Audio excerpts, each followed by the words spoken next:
Japan in the 1980s. And we're going to see how the once largest economic bubble in the world was at the top for a short period of time. During this time period, the clips that we're going to be taking a look at are for the major metropolitan areas in Japan. And we're going to see how this time period was recorded and immortalized in these videos that we now have today.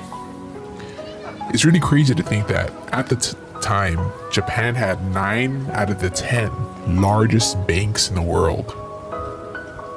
Half of the world's stock market capitalization traded on the Tokyo Stock Exchange. And it's crazy to think that the greater Tokyo area had a larger GDP than the entirety of the United Kingdom.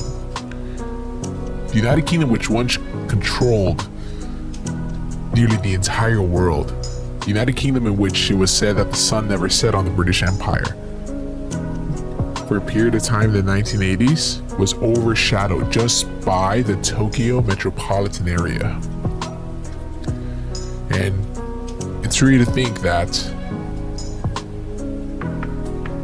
all the way from Japan, its financial tentacles of influence, its influence went all the way to Los Angeles, California, where Japanese investors own 45% of prime real estate in downtown LA. Now, not to say that Japan today is not an economic powerhouse, not to say it's not a wealthy, civilized country. However, for a short period of time, the idea of Japan being number one was a fact.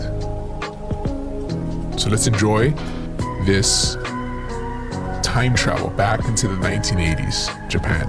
Enjoy.